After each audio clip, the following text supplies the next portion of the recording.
Hello,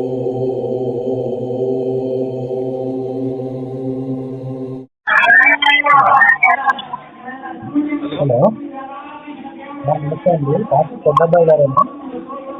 ఎవరండి? కాశీ పెద్దబ్బాయి గారేనండి మాట్లాడేది? Sir ఎవరండి? ఏంటి అర్థం కావట్లేదు, మీ వైపు డిస్టర్బెన్స్ ఉంది. సార్ ఎవరండి మీరు? సార్ నా పేరు రాజేష్ అండి. మీరు పెద్దబ్బాయి గారేనా? సార్ మీరు ఎవరు సార్? సార్ నా పేరు రాజేష్ అండి. మీరు పెద్దబ్బాయి గారేనా? సార్ దేనికోసం చేశారు సార్ మీరు కాల్? సార్ మీరు పాస్టరేనా అంటున్నానండి. సార్ మీరు పాస్టరేనా? సార్ పని ఎంత చెప్పండి సార్. నేను ఫైర్లో ఉన్నానండి. మీరు అన్ని వివరాలు ఇప్పుడు చెప్పలేదు. మీరు ఎవరో చెప్తే ఒక మాట నేను చెప్తానండి. ఓకే అండి, అదే అంటే మీరు ప్రైవేట్లో ఉన్నారు సరే, ఎప్పుడు ఖాళీ ఉంటారో చెప్పండి, కొన్ని అప్లై చేస్తాను. నేను మాట్లాడేది పాస్టర్ గారితోనేనా అంటున్నాను. సరిగా అర్థం కాదు సార్. సార్ నేను మాట్లాడేది పాస్టర్ గారితోనేనా? సార్ నేను మాట్లాడేది పాస్టర్ గారితోనేనా? సార్ నేను మాట్లాడేది పాస్టర్ గారితోనేనా? అవునండి అవును. పెద్దబ్బాయి గారు. అవును సార్ అవును. సార్ మీది ఆడియోలు కొన్ని విన్నాను నేను. సో అంటే కొన్ని అడిగారు, మహేష్ అని నాకు పంపించారనమాట. సో నేను మీతో మాట్లాడదాం అనుకుంటున్నాను. అది ప్రేయర్లో ఉన్నానంటున్నారు కదా, మరి ఎప్పుడు చేయొచ్చు మీకు? నేనే మీకు కాల్ చేస్తాను సార్ అయిపోయినాక. సరేనండి, ఇదే నా నెంబర్. Okay sir okay. నా పేరు రాజేష్ అండి. నేను వెయిట్ చేస్తుంటాను మీకు. Okay sir okay. ఓకే అండి, థ్యాంక్ యూ. చూడండి. నమస్తే అండి, జై శ్రీరామ్. సార్ మీరు పాస్టర్ గారు కదా? అవును. అదే ఇప్పుడు మహేష్ అనే అతనితో మీరు మాట్లాడారు కదా? ఏ మహేష్ అండి? యాక్చువల్గా చాలా మాట్లాడారు. అయితే నేను ఒక్కొక్క పాయింట్ తీసుకొని మాట్లాడాల్సి ఉంటుంది మీతో. సో మొదట అసలు మీరు మా నెంబర్ ఒకవేళ మీరు రాంగ్ నెంబర్ ఏమో చూడండి ఒకసారి. నేను ఎప్పుడు ఎవరితో మాట్లాడలేదండి. మహేష్ అంటే ఎవరు కూడా తెలియలేదు నాకు ఇంతవరకు. ఇప్పుడు వాయిస్ అయితే మీదేనండి. ఏ ఊరు సార్ చెప్పండి ఒకనంటే నాకు ఐడియా వస్తుంది. సార్ యాక్చువల్గా నేను ఊరు అయితే అడగలేదు. పాస్టర్ పెద్దబ్బాయి ఏదో పంపించారు పేరు, మీది ఇదే నెంబర్. మీ వాయిస్లో నేను విన్నాను కొన్ని. ఏంటంటే నేను కూడా హిందూనే, కానీ నేను ఏదో సత్యం తెలుసుకున్నాను, బయటకు వచ్చేసాను, ఏదో చెప్పుకుంటూ వచ్చారు. సో అట్లా కొన్ని దగ్గర ఒక 7-8 ఆడియోస్ విన్నాను. సో అందులో ఇప్పుడు మామూలుగా అంటే యాక్చువల్గా మరి మీరు ఏ పర్పస్లో మారి వచ్చారు ఏంటన్నది నాకైతే తెలియదు. కానీ అంటే మీరు పాస్టర్ కాబట్టి మీతో పూర్తిగా మాట్లాడచ్చు. అంటే కేవలం క్రైస్తవులు లేదంటే విశ్వాసులు అయితే వాళ్ళకి తెలియకపోవచ్చు. పాస్టర్ కాబట్టి మీకు మొత్తం తెలిసి ఉండొచ్చు అనే ఉద్దేశంతోనే కాల్ చేశాను. చాలా మంది క్రైస్తవులతో మన వాళ్ళు మాట్లాడుతుంటారు, చేస్తుంటారు. అది అలాంటివి పట్టించుకోను. ఎందుకంటే క్రైస్తవులకు అన్నీ తెలియకపోవచ్చు. వాళ్ళు ఏదో పాస్టర్లు చెప్పిన మాటలు వినో, లేదంటే చుట్టుపక్కల అమ్మలక్కలు చెప్పిన మాటలు వినో, మేము ఇలా నమ్ముకున్నాం, మాకు ఇది జరిగింది, ఇలా మతం మారిన వాళ్ళే తప్ప బైబిల్ చదివి మతం మారిన వాళ్ళైతే ఎవరు నాకైతే ఇంతవరకు దొరకలేదు. మరి నేను కనీసం ఒక 10-12 ఏళ్ల నుంచి నేను చేస్తున్నటువంటి ఈ ధర్మ పోరాటంలో నేను ఒక 70-80 వేల మందితో మాట్లాడి ఉంటాను నేను డైరెక్ట్గా ఇలా ఫోన్లో. ఏమండి? ధర్మ పోరాటం మనుషులు చంపడం హింసించడం అండి. ధర్మ పోరాటం అండి. ఇప్పుడు పని రాజేష్ అండి నా పేరు. ధర్మ పోరాటం. పనిగారు చిన్న మాట అండి. ధర్మ పోరాటం అంటే మనుషులు చంపటం, హింసించడం, వాళ్ళని దూషించడం, వాళ్ళు ఆరాధించే దైవాలను దూషించడం ధర్మ పోరాటం అంటే. అంటే ధర్మ పోరాటం అన్నది ఏంటి అని అడిగితే, అడిగిన వాళ్ళకి నేను చాలా మందికి చెప్పున్నాను. సో ఎంతమంది చెప్తాం కదా అన్న ఉద్దేశంతో ఒక నిమిషం సార్, మీ ఒపీనియన్ చెప్పారు, వాట్ ఇస్ ఎగ్జాక్ట్లీ అన్నది నేను చెప్పాలి కదా. సో అలా మీలాగా అడిగిన వాళ్ళు ఎవరైతే ఉన్నారో ఇంతకుముందు చాలా మందికి చెప్పుకున్నాను. అయితే ఎంతమందికి అడిగినా మళ్ళీ అదే చెప్పడము ఎంతవరకు ఇది ఎట్లా ఉంటుంది అంటే, పాడిందే పాచి పళ్ళ దాచాలని సామెత ఉంటుంది. సో ఆ పర్పస్లో ఎన్నిసార్లు చెప్తాంలే అని చెప్పి ఒక అతనితో అంటే మీలాగే మాట్లాడిన వ్యక్తితోని ఆడియో రికార్డ్ చేసి నేను ఛానల్లో పెట్టాను. సో అసలు ధర్మ పోరాటం అంటే ఏంటి అంటే మీరు ఓన్గా మీరు అనుకోవడం కాదు.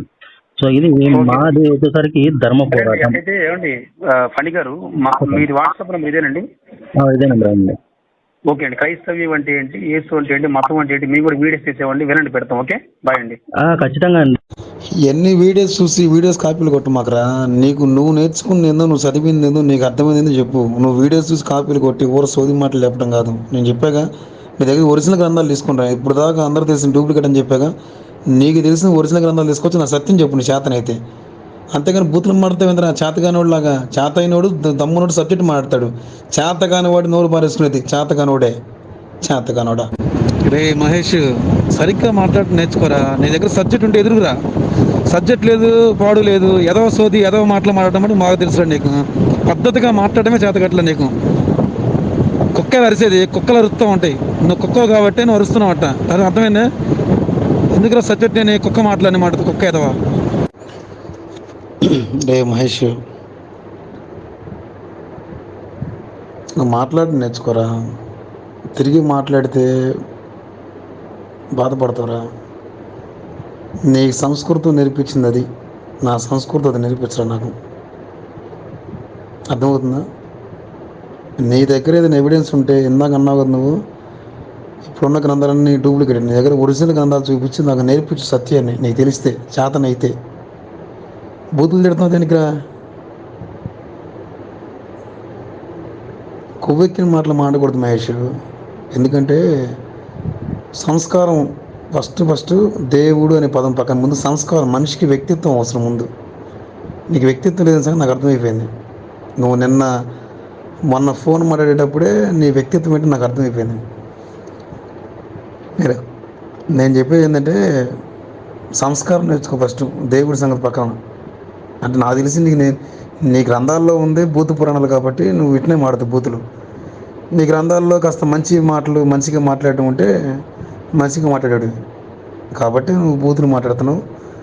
నీ కనీసం ఒక స్నేహితుడిని ఎలా పిలవాలో, ఎలా పలకరించాలో, ఎలా మాట్లాడ కూడా తెలియట్లేదు నీకు. స్నేహితుడిగా సాటి మనిషితో ఎట్లా మాట నేర్చుకో ఫస్ట్. నిజంగా బానిస కుక్కలాగా నువ్వు ప్రవర్తిస్తున్నావురా. మనుషులుగా చూడటమే శాతకాని కుక్కవు నువ్వు. అర్థమైపోయింది నాకు. దయచేసి ఇంక నువ్వు సర్దుకోవటం మంచిది. రే ఫేక్ మాస్టర్ ఉన్నారా? నేనే చెప్తున్నాను రా, మీ దేవుళ్ళే ఫేక్ కదా. మరి దాని గురించి ఏమంటావు? నీకు దమ్ముంటే, నీ దగ్గర ఎవిడెన్స్ ఉంటే ఫోన్ చేయి నాకు. ఇప్పుడు నీ నెంబర్ నేను బ్లాక్ పెడతాను, ఎందుకంటే నేను మాట్లాడడం చేత కావట్లేదు. నీ దగ్గర ఎవిడెన్స్ ఉంటే నా నెంబర్ ఉంది కదా, కాల్ చేయి. నీ దగ్గర ఒరిజినల్ గ్రంథాలు తీసుకునిరా. నువ్వు ఎన్ని డూప్లికేట్ అంటే నాకు ఒరిజినల్ గ్రంథాలు తీసుకునిరా. అష్టాదశ పురాణాలు కానీ, నీ దగ్గర ఉన్న ఎవిడెన్స్ ఏదైతే ఉన్నాయో, రామాయణం కానీ ఏదైనా సరే ఒరిజినల్ తీసుకునిరా. సరే మేము డూప్లికేట్ చదివి తప్పు అనుకున్నాం, మమ్మల్ని క్షమించు. ఒరిజినల్ చూపించి మాకు సత్యం నేర్పించరా నీ దమ్ముంటే. నీకు మాట్లాడటం చేతకట్లేదు కాబట్టి ప్రస్తుతానికి నేను బ్లాక్లో పెడుతున్నాను. ఏదైనా నీకు అవకాశం ఉంటే నాకు ఫోన్ చేసి ఒరిజినల్ గ్రంథాలు చూపించి నా కళ్ళు తెరవజేయి. అప్పుడు నేను కూడా క్రైస్తవం ఓడ్చిపెట్టి నేను వెంబడిస్తా. ఓకేనా? నేనే చెప్తున్నా, పాస్టర్లో దొంగలు చాలామంది ఉన్నారు. నేను చెప్తున్నా, నువ్వు నమ్మే దేవుళ్ళే దొంగలు. మరి అది పెట్టమంటే వీడియోస్ ఉచ్చబోసుకుంటావు, నేతి నిరగొడతావు. ఎందుకురా నీకు? ఒక్కొక్కరు జీవి పరే.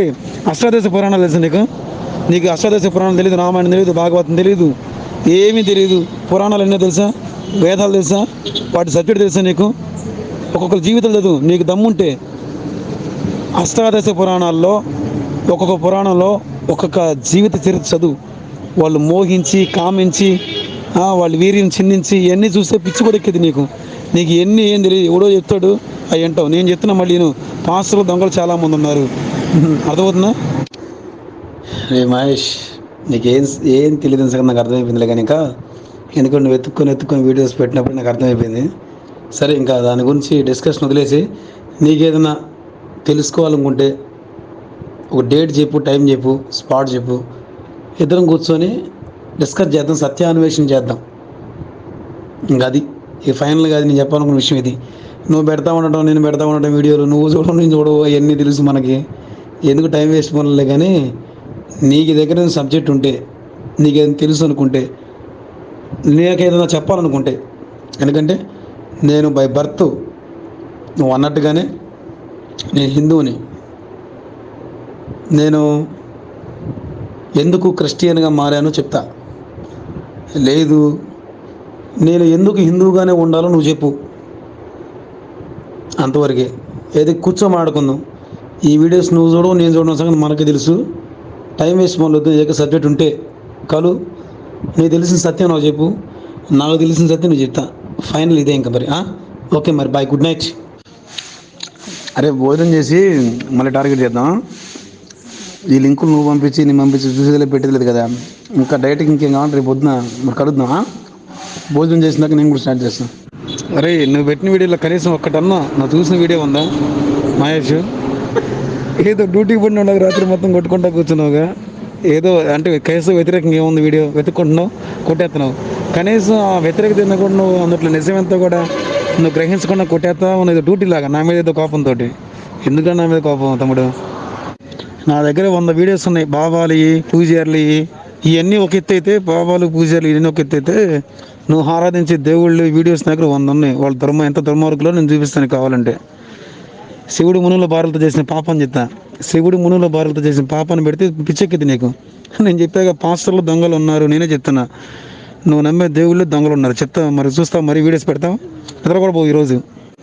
మహేష్ నేను నిన్నటి నుంచి చెప్తుంది ఇదేరా.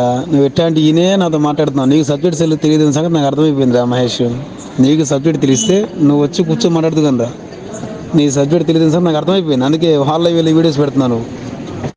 మంచి డ్యూటీ పడిందిరా నీకు ఈ నైట్. భయపడి గ్రూపులో తీసేసావు గుర్తు పోసుకొని. మళ్ళీ ఎందుకు సబ్జెక్ట్ లేని మాటలు?